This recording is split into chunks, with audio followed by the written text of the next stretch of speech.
Na huyu ni Mungu wa kushukuriwa. Na kwa hivyo ninakualika katika ibada ya siku ya leo ili tukaweze kuandamana pamoja katika maombi, tukisema tu kuishi ni Mungu, kuamka kuishi kukula tu ni Mungu, si kwa nguvu zetu lakini ni kwa nguvu zake. Na hivyo tunashukuru sana. Asante Bwana, tubariki na katuinue, ni kwa sababu yeye ni mwema. Asante Yesu. Thank you Lord, thank you Father, because there is none like you. Wewe ni Mungu mkuu na tena makuu, uinuliwe na utukufu. Haleluya, hakuna kama wewe Bwana. Asante Yesu, asante Bwana, inuliwa na ukatukuzwe. Asante Bwana, asante. Habari yako wewe mtazamaji, wakati kama huu nakualika katika ibada ya siku ya leo ili tukaweze kuandamana pamoja katika maombi ya Ijumaa. Tukishukuru Mungu ni kwa kuwa amekuwa pamoja nasi wiki mzima, ametujalia, na hakika tunasema huyo ni Mungu mkuu. Kama vile mwimbaji Shusha amesema ya kwamba kuamka kuishi ni Yesu, na hivyo ni jambo la kushukuru Mungu. Na hivyo ninakualika ili tukawe pamoja katika maombi ya siku ya leo.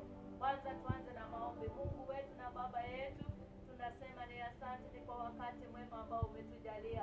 Asante Bwana ni kwa kuwa tulikuomba ibada iliyopita ya kwamba siku ya leo tukipatana pamoja katika maombi, Bwana, sifa na utukufu utakuwa ni kwako. Na hivyo tunashukuru ni kwa nafasi njema ambayo umetujalia ili tuweze kukuimbia, ambayo umetujalia hata tuweze kusikia neno lako, ambalo umetujalia hata tuweze kunena nawe. Bwana, inuliwa na ukatukuzwe. Na hivyo andamana pamoja nasi tunapoanza na kumaliza vyema Bwana, sifa na utukufu utakuwa ni kwako. Na ni kwa jina la Yesu Kristo tumeomba na hata kuamini. Amen, amen. Mungu ni mema, na kwa hivyo ningependa wakati huu tuweze kumsifu Mungu na wimbo ambao unasema ni salama rohoni mwangu, nionapo amani kama shwari, ni salama rohoni mwangu. Na kwa hivyo wakati kama huu ningependa tu niuweke katika WhatsApp group ili tuweze kuimba pamoja. Ni kwa sababu ni Mungu mkuu. Tuko salama mikononi mwake. Tuko salama. Hakuna mahali pengine ambapo tunaweza pata usalama, ni kwa Yesu. Na kwa hivyo angalia katika WhatsApp group yetu ya Kitengela, na ninajua ya kwamba tutaweza kubarikiwa pamoja. Okay, sasa naamini ya kwamba umejiandaa ni kwa ajili ya maombi, na kwa hivyo sasa tuimbe huo wimbo ya kwamba ni salama moyoni mwangu, ni kwa sababu ninaye Yesu.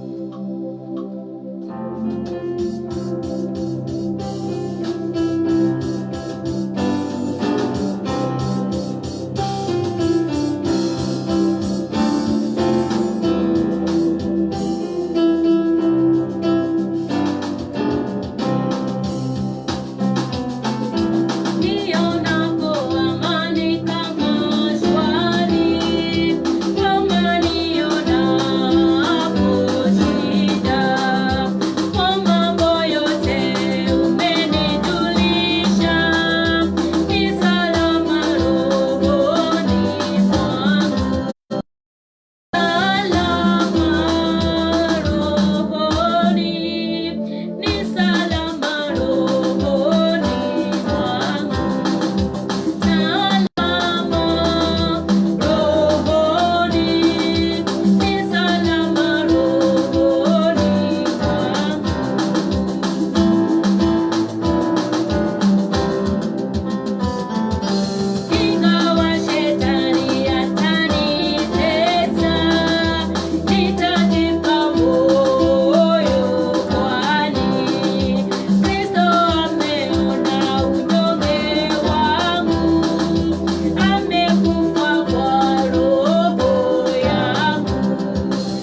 salama tukiwa mikononi mwa Yesu. Mikononi mwa Yesu kunazo faraja. Mikononi mwa Yesu kunazo kutiwa nguvu. Na kwa hivyo katika ibada ya siku ya leo ningependa tu tuandamane pamoja katika funzo ya siku ya leo ambalo linatoka katika kitabu cha Isaya 41 kuanzia mstari wa 8 hadi wa 10. We are going to share the word of God this evening from the book of Isaiah chapter 41. We are going to read from verse 8 up to 10. So I hope you have taken your Bible, you have even a Bible, you have even a book where you can write that sermon of today. So let's read together. But for you, Israel, my servant, Jacob, whom I have chosen, you descendants of Abraham, my friend. I took you from the ends of the earth, from its farthest corners I called you. I said, you are my servant. I have chosen you. I have not rejected you. Then verse 10. So do not fear, for I am with you. Do not dismay, for I am your God. I will strengthen you and help you. I will uphold you with my righteous right hand. That is the word of God. Na ningependa pia tuiweze kuisoma tena kwa Kiswahili. Nasema, lakini wewe, he Israeli, mtumishi wangu, Yakobo, niliyekuchagua, nyinyi wazao wa Ibrahimu rafiki yangu. Wewe niliyekushika toka miito ya dunia na kukuita kutoka pembe zake, nikikwambia wewe mtumishi wangu, nimekuchagua wala sitakutupa. Na mstari wa 10 ambao ndio tutakuwa tunaunenea sana usiku wa leo ni unasema, usiongope kwa maana mimi ni pamoja nawe. Usifadhaike kwa maana mimi ni Mungu wako. Nitakutia nguvu, naam nitakusaidia, naam nitakushika kwa mkono wa kuume wa haki yangu. Nitarudia tena mstari wa 10. Inasema, usiongope kwa maana mimi ni pamoja nawe. Usifadhaike kwa maana mimi ni Mungu wako. Nitakutia nguvu, naam nitakusaidia, naam nitakushika kwa mkono wa kuume wa haki yangu. Bwana Yesu asifiwe. Unajua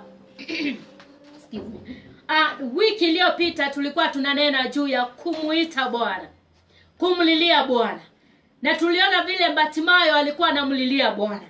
Na siku ya leo ningependa tuonene juu ya kuwa mikononi mwa Mungu, being in the hands of God, kuwa mikononi mwa Mungu. And I want to start with an illustration or ningependa tu nianze na mfano mwema mzuri ambao uko hapa. Ninaamini wewe ambaye labda wewe ni mzazi ama wewe ni mwanarika na umeona mzazi wako akilea watoto, ningependa nichukue mfano mmoja wa baba na mtoto, ya kwamba baba hako hapa na mtoto hako hapa, na mtoto tuchukulie wa rika dogo ambaye anapenda sana kucheza na baba yake. Utaona ya kwamba kama vile baba amekuja, mtoto naye anafurahia kuona baba yake amekuja, na anamchukua ule mtoto na anaanza kumrusha juu, anamshika, anamrusha tena, anamshika. Na unaona wakati kwenda mwingine huyu mtoto anafurahia wakati anapoona mtoto baba yake anamchukua na anamtupa na juu na anamshika. Kitu moja huyu mtoto amejua ni kwamba baba yake hawezi kumrusha na akamwachilia akaanguka chini. Vile vile kama vile mtoto anasikia ako safe ama ako salama mikononi mwa babake, hivyo nasi wa Kristo tuko salama mikononi mwa Mungu. Na tumeona kama vile Biblia imenena hapo ya kwamba amesema, don't be afraid. Don't be afraid. Don't be dismayed. You know, this is God who is talking to us, because already we have been saved. He called us, alituita katika kutoka miisho ya dunia, na akatuchangua na akatuweka mikononi mwake. Na ndio maana siku wa leo anatuambia usiogope. Don't fear. Where we are in the hands of the Lord, we don't need to fear. You know, there are things which come across us, ama kuna mambo ambayo yanatujia maishani mwetu kiasi ya kwamba tunaogopa. You know, when we are talking about fear, we are talking about that emotion, that unpleasant emotion of that might be caused by pain or a threat of danger or even any harm. You know, that feeling. And as Christians, we face frightening situations. We are not immune to the troubles or to troubles. Na kwa hivyo, wakati kwenda mwingine tunajawa na uoga katika mioyo yetu. Hatujui tufanye nini. Tuna uoga wa kesho. Tujui tutakula nini. Kuna uoga ya kwamba mwanzo wa mwezi umefika na hata hatujui tutalipa rent na nini. We have that fear. But not only us, even the disciples of Jesus Christ faced the same things. They were fearing. There are circumstances that came across them and they could fear. Like the time they were in that storm, they had that fear. Na ndio maana wakamuita Yesu. Walipokuwa katika jangwa, Yesu ako na makutano ya watu, wako na uoga kwa sababu hawajui walishe hao watu na nini. But one thing they needed, they only needed Jesus to solve their issue. And today, as believers, we need only Christ to solve our solutions.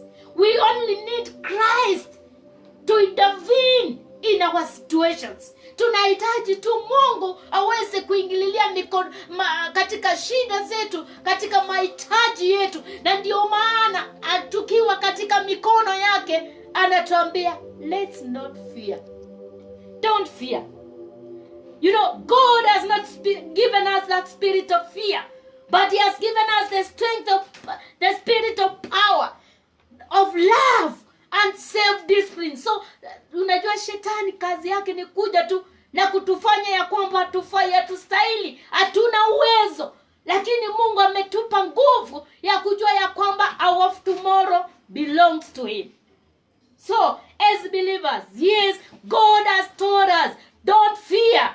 Why? Because I am with you. You know, one way we can overcome fear is realizing that God is with us. Ni kufahamu ya kwamba Mungu yu pamoja nasi. Na kwa sababu ametuambia yuko pamoja nasi, sisi hatutaki kujua ni nini ambalo anatupangia. Because He has told us He is with us, we don't need to fear. What are you fearing, my friend? Just know that the Lord is with you. Jua ya kwamba Mungu yuko pamoja nawe na uhitaji kuogopa. Na ndio maana Zaburi inasema ya kwamba Psalm 23 verse 4 says this, even though I walk through a valley of the shadow of death, I will fear no evil, for you are with me. Your rod and your staff comfort me. So even if we are going through a trouble, even if we are going through a valley, let's know this, we don't need to fear. Why? Because God is with us. And because we are in His hands, we don't need to fear. We are in His hands and we don't need to fear. So what are we supposed to do? Since He's saying, don't fear, I am with you. Another thing you need to know is that you just need to trust this God. Trust this God. You know, we are saying every opportunity to fear is also an opportunity to trust God. Every opportunity to fear is also an opportunity to trust God. So even if we are fearing, yes, and although God has told us not to fear, yes, but also we need to trust Him. Why? Because in the book of Psalm 125 verse 1 says, those who trust in the Lord are like Mount Zion, which cannot be shaken but endures forever. You know, if we trust God, we'll never be shaken. Kama tutamtumainia huyu Bwana, hakuna siku moja tutakuja kutingizika. And also Psalm 31 verse 14 says this, but I trust in you, O Lord. I say, you are my God. I need to trust this God. I need to commit everything unto his hands, and he is able to do it. That is what the book of Psalms tells us. Psalm 37 verse 5 says, commit your way to the Lord, trust him, and he will do this. What are you fearing? The word of God is telling us, God, he will do it. So we don't need to be fearful. You know, when we are fearful, we are powerless. Kama tunaogopa, hakika hatutakuwa na nguvu ya kusonga na mbele. And so the challenges we are facing, let's know that it is a training. And in this training, when we go for a training, we need to to have endurance. We need to have that patience, because we are going under a training. And so let's allow God even to train us. The challenges that we are facing, the challenges that are coming across us, let's know it is a school. It is a school. And one day, I tell you, you will graduate, because we are in the safe hands of the Lord. Bwana Yesu asifiwe. And because we don't want to fear, let's pray to God. Just seek the Lord. Maybe you have that fear. Maybe you don't know what to do tomorrow. Just commit your life to the Lord. Tell God what you want. You cannot make it on your own. You just need to pray to God. And that's why in the book of Psalm 34, verse 4 says, I sought the Lord, and he answered me. He delivered me from all my fears. When you pray to God, unapomuomba Mungu, anakuondolea uonga wote. It takes away all your fears. Are you seeking the Lord?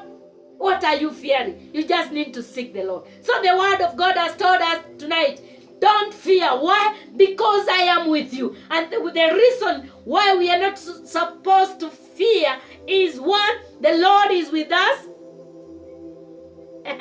The Lord, we need to trust this God. And the third thing there, we need to seek him. We need to pray to him. So the first thing we have said that because we are in the safe hands of the Lord, we are in the safe hands of God the Almighty, we don't need to fear. The other thing he has told us in that verse is, don't be dismayed. Why? God is your God. I have a question. Who is your God? Who is your God? Is your God the Almighty God, or the God who are made by human beings? Who is your God? This is what the word of God is talking to us tonight, that we don't need to be dismayed.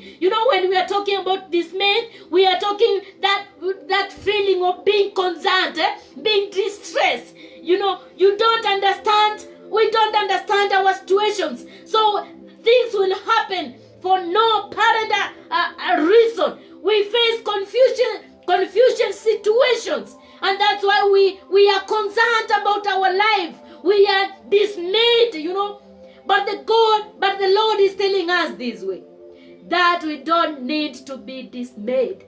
Why? Because he is our God. Hallelujah. If we have this mighty God, why are we fearing? Why are we dismayed? Why are we filled with these concerns of the life? Why are we filled with these worries of life? Because he has told us, hata kama you worry about yourself, you cannot add your life. You cannot even add an inch of your hair. So why are you concerned? Why are you worried? These situations that can come across us is, now I have lost my job. So what next? My business has gone down. What next? I don't have finances. What next? Those are just concerns of this life. And what are we supposed to do? The more we try to reason out some of these things, the more we get confused. The more you are reasoning, the more you are asking yourself, why? The more you get confused. And my dear, I want to tell you, even this verse which says, all things work good for those who love him, I tell you, it will be senseless. It will have no value in your life because you are filled with concern. What are your worries? The Lord is telling us, imagine you just place yourself in the hands of the Lord, and the Lord is looking at you and telling you, why are you dismayed? Why are you dismayed? Why are you worried? Why are you worried by the situations of this world? Why are you worried? Why are you concerned? I am your God. And if God delivered the children of Israel from the bondage, why not us? God has promised us to be with us all the time. So today we are filled with these questions. And we want to seek the answers of why all these failures. Why am I failures? Why am I failing? Just know that God is your God and is there for you. I want to echo one of the writers or one of the leaders who train leadership, who is called Greg Gresher, who said, failure is not an option. Failure is necessary. We try, we fail. We learn, we adjust. That is what he said. He said failure is not an option. Failure is necessary. We try, we fail. We learn, we adjust. So these concerns that we just not to be dismayed. Hatuhitaji tu kufadhaika. Hatuhitaji kuongopa, ni kwa sababu tunaye Mungu ambaye ni Mungu mkuu. Na ndio maana katika kitabu in the book of Psalm 55 verse 22 says this, cast all your cares, cast all your worries, cast all your questions to the Lord, and he will sustain you. He will never let the righteous be shaken. Hallelujah. The righteous of the Lord will not be, God will not leave us to be shaken, because we are his children and we are safe in his hands. Bwana Yesu asifiwe. So we have said the first thing. Don't fear, because I am with you. Don't be dismayed, because I am your God. And then the third thing that he said, in the hands of the Lord, in the safe hands of the Lord, we are strengthened. Hallelujah. We are strengthened. Every day we are being made strong. Can I ask you a question? Do you feel you don't have strength? You can't hold on much longer? Do you feel you have no strength to move forward? Do you feel that now you have looked for a job for a long time and you cannot continue? Are you feeling that your marriage is breaking and you cannot continue with that marriage? Are you feeling that in that courtship you are in, it is straining, it is overburdening you as you cannot make it? The Lord is saying, I will strengthen you. In my hands, I will strengthen you. Bwana Yesu asifiwe. In the book of the Psalm 46 and verse 1 says this, our God is our refuge and strength and ever present in trouble. God is our refuge. God is our strength. We cannot get any strength from something else. Hatuwezi kupata nguvu kutoka mahali pengine. Ni Mungu tu ndiye anaweza tupatia nguvu. Na ndio maana Biblia katika kitabu cha Wafilipi mlango wa 4 na mstari wa 13 inasema, ninayaweza mambo yote katika yeye anitiaye nguvu. Na hakuna mwingine. I can do all things through him who strengthens us. So the time you are feeling you are weak, the time you are feeling you cannot move on, the time you are thinking that you are at the edge of a table, of a wall, I want to tell you this. The Lord is there to strengthen us. Satan's goal is to make us feel that we are weak and useless and just wants to destroy us. But what? God is there to strengthen us. So the devil will cheat you. Shetani atakudanganya ya kwamba hauna nguvu, ya kwamba huwezi kusonga na mbele, ya kwamba hiyo familia yako haiwezi kusimama, ya kwamba hiyo biashara yako haiwezi kusimama. Lakini nataka kuambia ya kwamba mpendwa, Mungu ndiye nguvu zetu, na ndiye maana anatutia nguvu. Kwa hivyo Mungu anatutia nguvu. The fourth thing, in the hands of God we are upheld with the righteous right hand. In the hands of the Lord, in the hands of God, we are upheld. You know, when we are talking about upholding, we are talking about God's support, God's maintenance. You know, God wants to keep us. He wants us to move ahead. He wants us not to be intimidated. Hataki tuweze kushushwa chini, lakini anataka tusonge na mbele. Na kwa hivyo, this is what our Lord wants us, ya kwamba in his hands, in his safe hands of God, we are upheld. You know, the Bible tells this. And the book of Psalm 145 verse 14 says, the Lord upholds all who fall and lifts up all who are bowed down. The Lord upholds all who fall. You know, God cannot allow us to sink.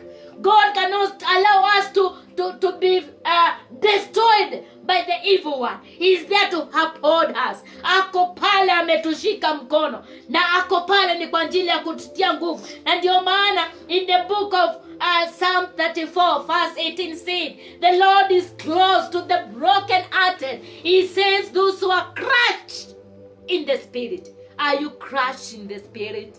The Lord is there to strengthen you. The Lord is there to uphold you. Haezi kukuacha, hata kuacha, angali anakushikilia kwa mkono wake wa kuume. Na ndio maana hata katika Zaburi 37 na mstari wa 17 anasema, for the power of the wicked will be broken, but the Lord, hallelujah, but the Lord upholds the righteous. I do. Unless you are righteous, God cannot uphold you. And kama wewe si mwaminifu mbele ya Mwenyezi Mungu, huwezi kusema ya kwamba Bwana atakushika, Bwana atakuachilia. Na ndio maana amesema the power of the wicked will be broken, but the Lord upholds the righteous. Hallelujah. If you are righteous, know that the Lord is upholding you. Mungu anakushikilia. Haezi kuacha ukaanguka, kwa sababu anajua ya kwamba wakati atakuachilia, shetani naye atakuchukua. Na kwa hivyo ni kwa sababu anatupenda zaidi, ndio maana ametushika kwa mkono wake. Na ndio maana anasema we are safe. I'm saying we are safe in the hands of God. No one can snatch us from the hands of God. And that's why in the book of John 10 verse 27 says this, after 29 says this, my sheep listen to my voice. These sheep, they are the righteous one, the chosen ones of the God, those who are in the hands of the Lord. The Bible is saying, the sheep will listen my voice. I will know them, and they will follow me. I give them eternal life, and they shall never perish. No one will snatch them out of my hand. My Father who has given them to me is greater than all. No one can snatch them out of my Father's hand. This is Jesus who is saying these words. You know, we need to listen to the voice of God. What is God saying to us? The time at like this one. What is God saying to us? Even if there are challenges, those challenges cannot snatch us from the hands of God. Hallelujah. I'm so grateful knowing that nothing can snatch me from the hands of God, because I'm safe. I'm safe. Now, if we know this mighty God, the one who made the heaven and earth, the one who cares for us, what are we just supposed to do? What are we supposed to do? If you have not known Jesus as your personal Savior, I tell you, you will not be in the safe hands of God.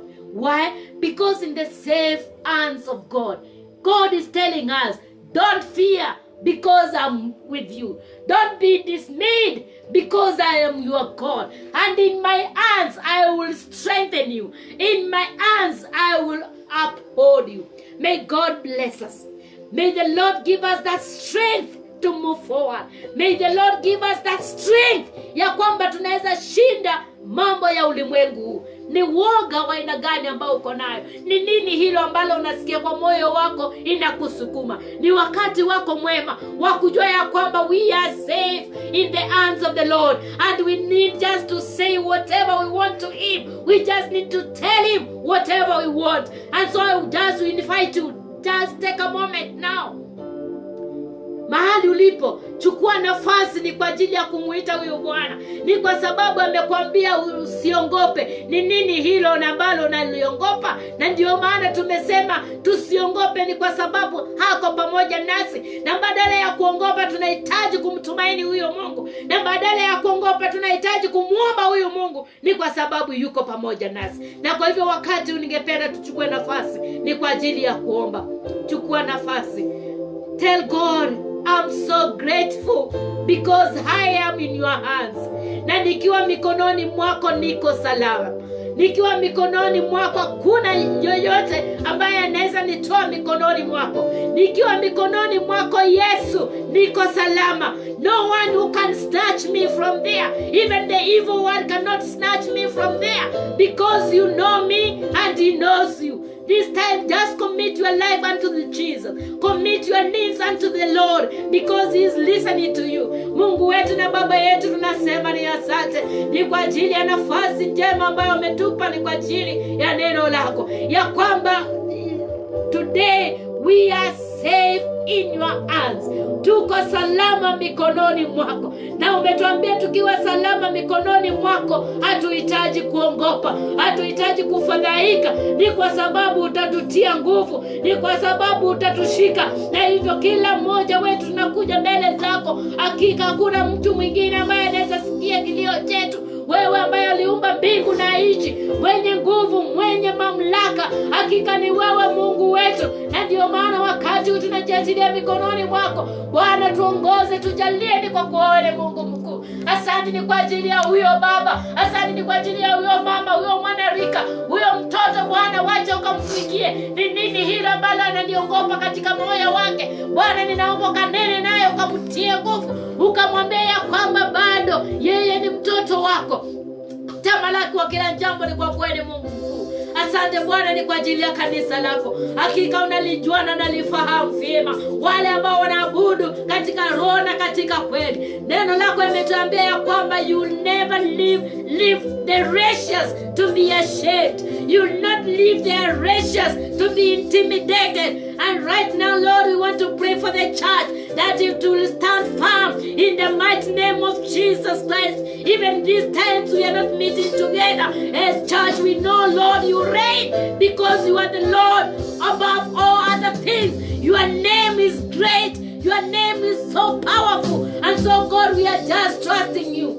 In this time we are not fearing, because you are with us. Even if we are not meeting in the churches, Lord, we are meeting you in our hearts. We are meeting you in our homes. We are meeting you, oh Father, wherever we are, because you are ever present. You are ever there wherever we will be. And that's why, Lord, we are asking, one day at your appointed time, we will have another chance to meet the church, to glorify your name. We glorify your name because of our country. That's why, Lord, you have taken us, Lord. We want to say you are Ebenezer. Wewe ni Mungu mkuu, ambaye unatenda maajabu, unatenda makuu. Asante ni kwa ajili ya nchi yetu. Ni kwa sababu Bwana utaiponya. Ni kwa sababu Bwana utaacha tuangamie, because you have ordered this country into your hands. This country belongs to you. And that's why we pray that your will be done in our country, oh Jehovah. Thank you even for the whole nation, the whole world. We want to pray for the other nations, that Lord, you are going to bless them as they also compete with this COVID-19. Lord, nothing is impossible with you. All things are possible. And that's why your word tells us we can do all things through you. you who strengthens us. I know we are going to overcome this COVID-19. I know you are going to overcome the struggles of this life because, Lord, you are with us. May you bless us. Meet the need of every one in the mighty name of Jesus, because there is none like you, O Jehovah. Wewe ni Mungu mkuu na ushindi na jambo lolote, na ni kwa sababu tuko mikononi mwako sisi tuko salama. Na kwa yeyote ambaye bado hajakukaribisha katika moyo wake, usiku wa leo Bwana usimwache.